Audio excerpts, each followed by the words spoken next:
આજે આપણે street style veg mayonnaise sandwich બનાવીશું। એકદમ આસાન રીતે અને એકદમ ઝટપટ બની જાય છે આ સેન્ડવિચ અને ખાવામાં એટલું જ સ્વાદિષ્ટ લાગે છે। તો આજ પછી બજારમાં જઈને ખાવાની બિલકુલ જરૂર નથી, એકદમ સિમ્પલ રીતે તમે ઘરે બનાવીને ખાઈ શકો છો। તો ચાલો પછી આપણે વેજ માયોનીઝ સેન્ડવિચ બનાવવાનું શરૂ કરીએ। કેમ છો ફ્રેન્ડ્સ, પન્નાની રસોઈમાં હું પન્ના તમારું સ્વાગત કરું છું। તો વેજ માયોનીઝ સેન્ડવિચ આપણે બનાવીશું, તો એના માટે સૌથી પહેલાં તો ચટણી બનાવી લઈએ। ચટણી બનાવવા માટે મિક્સરની અંદર લીલા ધાણા, લીલા મરચાં, 3 લીલા મરચાં લીધા છે, સાથે જ એક ટુકડો આદુનો, 2-3 કળી લસણ અને 10 થી 8 નંગ જેટલા મેં સિંગદાણા લીધા છે।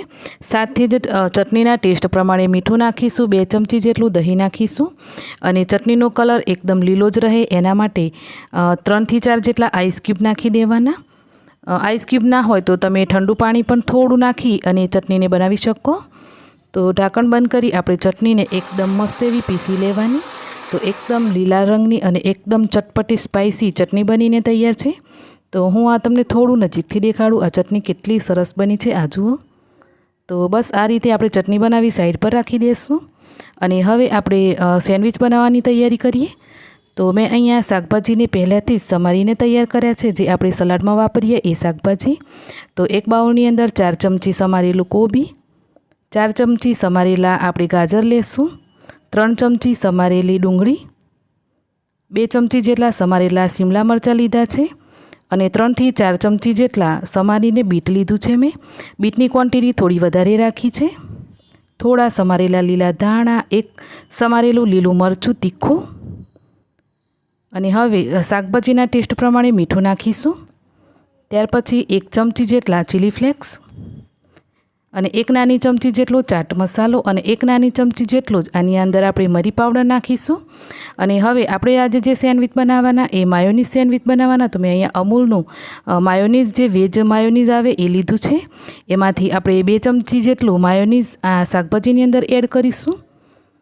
તો માયોનીઝ અહીંયા મેં મોટી ચમચી ભરીને લીધું છે। માયોનીઝની ક્વોન્ટિટી તમે તમારા ટેસ્ટ પ્રમાણે થોડી વધતા ઓછી કરીને પણ લઈ શકો। તો માયોનીઝને બરાબર આપણે શાકભાજી સાથે મિક્સ કરી લઈએ।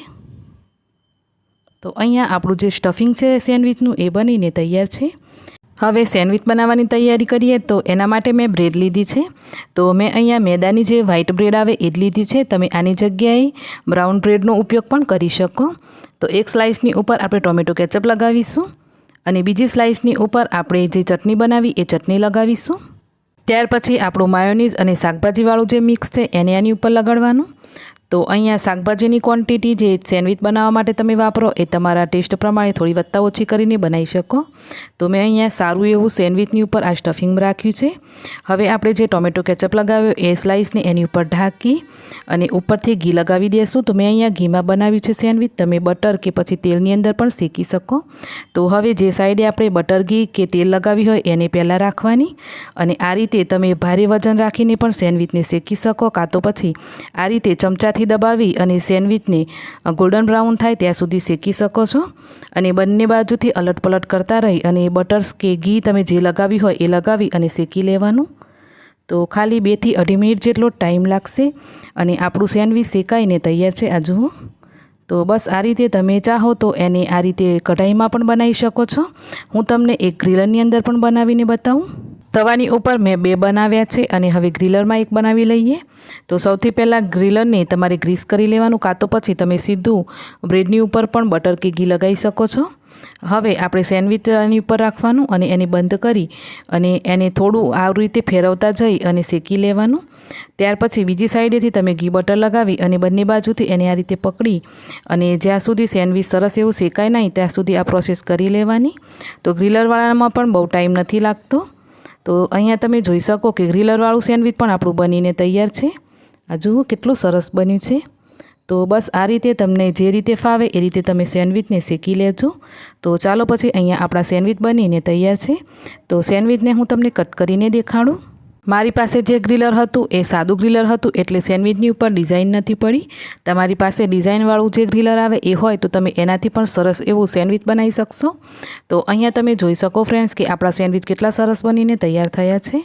તો આ જ રીતે તમે ઘરે સેન્ડવિચ બનાવીને જરૂરથી ટ્રાય કરજો અને તમને રેસીપી કેવી લાગી કોમેન્ટ કરીને જણાવજો. રેસીપી ગમી હોય તો વિડીયોને લાઇક શેર કરી ચેનલને જરૂરથી સબસ્ક્રાઈબ કરજો. તો મળીએ એક આવી જ નવી રેસીપીની સાથે. આવજો.